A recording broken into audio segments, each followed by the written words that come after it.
Hello guys, welcome to my channel the lemon monkey. आज की video होने वाली है 2013 में आई एक बहुत ही खास मूवी लॉक के बारे में, जिसे डायरेक्ट किया है स्टीवन नाइट ने और इसके मेन लीड एक्टर हैं टॉम हार्डी। और जहां मैंने टॉम हार्डी का नाम लिया तो समझ जाइएगा कि फिल्म ख़राब होने की कोई गुंजाइश ही नहीं है। और टॉम हार्डी की एक्टिंग के साथ साथ ये फिल्म खास इसलिए भी है क्योंकि इसे सिर्फ एक कार में ही शूट किया गया है। और मैं रिकमेंड करूँगा आपको इस फिल्म को रात में शांति के माहौल में देखने के लिए, क्योंकि एक्टिंग तो होगी टॉम हार्डी की, लेकिन उस कैरेक्टर में आप खुद को इमेजिन कर पाएंगे। तब आप खुद समझ जाएंगे कि ये फिल्म खास क्यों है। तो चलिए अब और देर ना करते हुए लेट्स बिगिन।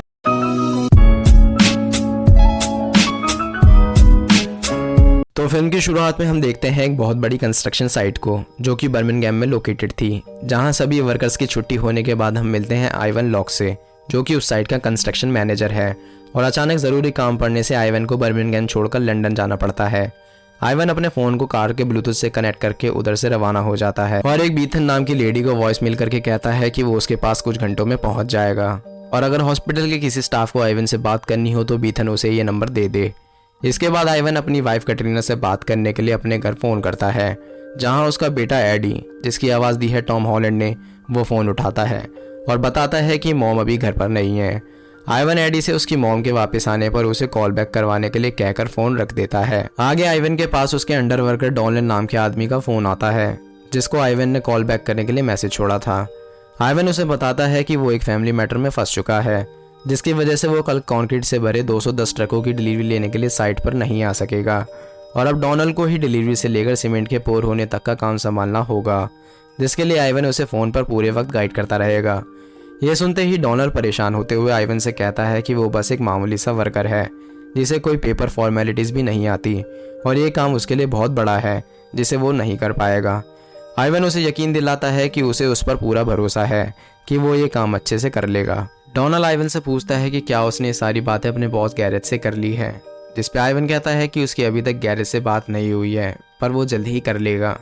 डोनाल्ड आइवन से कहता है कि वो अपने अच्छे खासे करियर को बहुत बड़े रिस्क में डाल रहा है कल साइट पर ना आकर। आइवन डॉलर को कुछ वर्करों को इकट्ठा करके उसे वापस फ़ोन करने के लिए कहता है। आगे बीथन का फ़ोन आइवन के पास आता है और वो उसे बताती है कि डॉक्टर्स ने उसे लेबर वार्ड में एडमिट कर दिया है और साथ ही में वो बताती है कि उसकी बॉडी बहुत दर्द में है। आइवन उसे ये बात डॉक्टर्स को बताने के लिए कहता है। तब बीथन आइवन से पूछती है कि क्या उसने अपनी वाइफ को बताया है कि कोई दूसरी औरत उसके बच्चे की माँ बनने वाली है। आइवन कहता है कि वो ये बात कैटरीना को जल्द ही बताने वाला है। बीथन उससे पूछती है कि क्या वो उससे प्यार करता है, जिस पे आइवन का जवाब उसके फेवर में नहीं होता और बीथन उसका फ़ोन काट देती है। इसके बाद आइवन के पास उसकी वाइफ कैटरीना की कॉल आती है, जहां वो बताती है कि उसने उन सब के लिए खाना तैयार रखा है उस मैच के लिए जिसका आइवन को इंतज़ार था। आइवन उसे कहता है कि वो आज रात घर नहीं आने वाला और वो कैटरीना को बच्चों से दूर जाकर फ़ोन पर बात करने के लिए कहता है। कैटरीना के दूसरे कमरे में जाने के बाद आइवन उसे बताता है कि पिछले साल जब वो अपनी जॉब की वजह से 3 महीने के लिए बाहर गया था, तब कंपनी ने उसे असिस्ट करने के लिए एक सेक्रेटरी दी थी, जो कि लगभग 43 साल की थी, जिसके साथ आइवन काम कर रहा था। और बिल्डिंग का काम होने के बाद सबने ड्रिंक्स पार्टी की थी और काफ़ी नशे में होने की वजह से आइवन और वो लेडी फिजिकली इन्वॉल्व हो गए थे, क्योंकि वो लेडी ज़िंदगी में बहुत अकेली और उदास थी। और आज रात वो लेडी यानी बीथन उसके बच्चे को जन्म देने वाली है। ये सारी बातें सुनते ही कैटरीना बिना कुछ बोले फ़ोन काट देती है। आगे कुछ देर बाद आइवन के पास उसके बॉस गैरेथ का फ़ोन आता है, क्योंकि उसको डोनाल्ड से सारी बात पता चल चुकी थी। तब आइवन उसे कंस्ट्रक्शन साइट पे ना आने की वजह बताता है कि वो आज रात बाप बनने वाला है, जिसके लिए वो लंदन जा रहा है। गैरेथ उसे कहता है कि ये कॉन्क्रीट पर पूरे यूरोप का सबसे बड़ा प्रोजेक्ट है, जिसका इंचार्ज आइवन खुद है और अब अचानक से आइवन इस काम से दूर जा रहा है। आइवन उसे कहता है कि वो ये काम डोनाल्ड से फ़ोन के थ्रू हैंडल करवा देगा। अब ये सुनते गैरेथ आइवन पे भड़क जाता है और समझ जाता है कि आइवन के बच्चे की माँ कोई और होने वाली है, जिसके लिए वो अपने शहर से दूर जा रहा है। तब आइवन उसे कहता है कि ये उसकी गलती थी और उसने कभी बीथन के साथ ढंग से बिहेव नहीं किया और अब वो ये जिम्मेदारी अच्छे से निभाना चाहता है, जिसके लिए वो पीछे नहीं हट सकता। तब गैरेथ उसे समझाता है कि अगर गलती से भी कंक्रीट के पावर में ज़रा सी भी गड़बड़ हो गई तो उनकी कंपनी को पूरे 10 मिलियन पाउंड्स का नुकसान हो जाएगा। गैरेथ आइवन को वापस बर्मिंघम आने के लिए पूरी तरह से कन्विंस करता है, लेकिन आइवन उसे कहता है कि वो अपने फैसले से भाग नहीं सकता। और जहाँ तक बात है कंक्रीट पावर की, तो उसने अपने आप से वादा किया है कि वो इस पूरे प्रोजेक्ट को बर्बाद नहीं होने देगा। गैरेथ आइवन को आखिरी बार कन्विंस करने की कोशिश करता है, जिसके बाद वो कंपनी के प्रेसिडेंट से ये सारी बातें डिस्कस करेगा और अगर ऊपर से उसे कोई प्रेशर आया तो गैरेथ आइवन को जॉब से निकाल देगा। पर आइवन उसे कहता है कि वो अपना फैसला बना चुका है और फिर आइवन कॉल कट कर देता है। और इसी बीच आइवन अपने डैड, जो कि उसे बचपन में ही छोड़कर चले गए थे, उन्हें अपनी कार की बैक सीट पे इमेजिन करके ये कहता है कि उसे आइवन पे हंसी आ रही होगी उसकी लाइफ को बिखरते हुए देखकर। लेकिन आइवन उसे दिखाकर रहेगा कि वो अपने होने वाले बच्चे की जिम्मेदारी कितनी अच्छे से निभाएगा, ना कि उसकी तरह अपनी जिम्मेदारी से भाग जाएगा। और इन बातों से पता चलता है कि आइवन अपने सॉ कॉल्ड डैड से कितनी नफरत करता है। खैर, इसके बाद आइवन को डोनाल्ड का फोन आता है और वो बताता है कि वो साइट पे पहुंचने वाला है और उसने फ़ोन पे एल्विन नाम के आदमी से पंप्स की वर्किंग कंडीशंस चेक करवा ली है। लेकिन आइवन उसे खुद जाकर पर्सनली हर पंप को चेक करने के लिए कहता है और साथ ही में उसे कंक्रीट प्लांट वालों को फ़ोन करके ऑर्डर्स के लिस्ट फैक्स के जरिए मंगाने के लिए कहता है, ताकि चेक हो सके कि ऑर्डर्स में कोई गलती तो नहीं। डोनाल्ड उससे पूछता है कि क्या उसने गैरेज से बात कर ली है।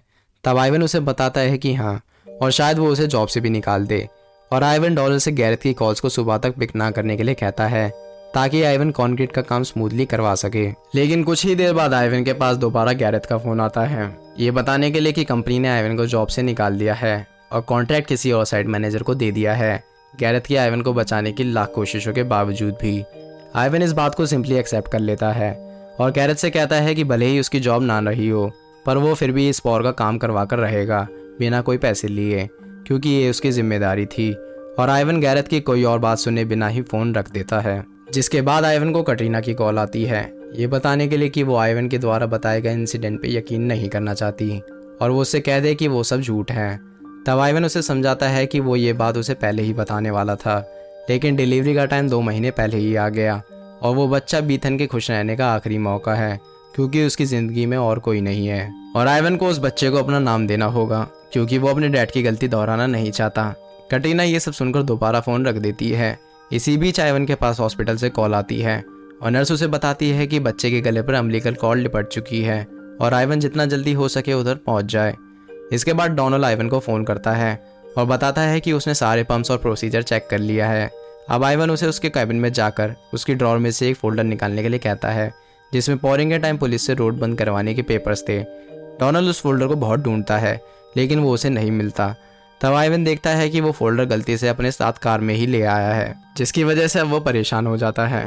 फिर आइवन डोनाल्ड से पुलिस स्टेशन में फ़ोन करके रोड क्लोजर्स को कंफर्म करवाने के लिए कहता है। तब तक वो उसे ज़रूरत की सारी डिटेल्स नोट करवा देता है। इसके बाद आइवन को बीथन की कॉल आती है और वो बताती है कि अम्बिलिकल कॉर्ड की वजह से डॉक्टर्स अब उसका ऑपरेशन करने वाले हैं। आइवन उसे ऑपरेशन से ना घबराने के लिए कहता है, क्योंकि वो उसके पास कुछ ही देर में पहुंच जाएगा। इसके बाद आइवन पुलिस स्टेशन में फ़ोन करके रोड क्लोजर्स के रिकन्फर्मेशन के बारे में पूछता है। तब ऑफिसर उसे बताता है कि क्लोजर्स में एक दिक्कत आ गई है, क्योंकि रोड्स बंद करवाने के लिए उन्हें काउंसिल की परमिशन चाहिए होगी, जो कि उन्हें वो सुबह ही मिल सकती है। आइवन उस ऑफिसर को काउंसिल को कॉल करके परमिशन लेने के लिए इंसिस्ट करता है, क्योंकि उन्हें पूरा प्रोजेक्ट सुबह 5:30 तक तैयार रखना है। ऑफिसर उसे कहता है कि वो लोग काउंसिल को इतनी देर रात में डिस्टर्ब नहीं कर सकते। तब आइवन उसे कहता है कि वो खुद ही काउंसिल से बात करके उस ऑफिसर को परमिशन दिलवा देगा रोड्स बंद करवाने के लिए। इसी बीच हॉस्पिटल से आइवन को डॉक्टर की कॉल आती है और वो कहता है कि उन्हें बच्चे को बचाने के लिए जल्द ही बीथन का ऑपरेशन करना होगा, लेकिन बीथन आइवन के आने तक ऑपरेशन नहीं करवाना चाहती। तब आइवन बीथन से बात करके उसे ऑपरेशन करवाने के लिए समझाता है, क्योंकि बच्चे को बचाना ज़रूरी है। बीथन आइवन की बात मान लेती है और उससे दोबारा पूछती है कि क्या वो उससे प्यार करता है। आइवन उसे मना कर देता है, क्योंकि वो उससे प्यार नहीं कर सकता, और कॉल यहीं कट हो जाती है। इसके बाद आइवन काउंसिल के नंबर को किसी तरह पाकर कॉल करता है और काउंसिल से परमिशन की रिक्वेस्ट करता है, लेकिन काउंसिल उसे परमिशन सुबह से पहले देने के लिए तैयार नहीं होता।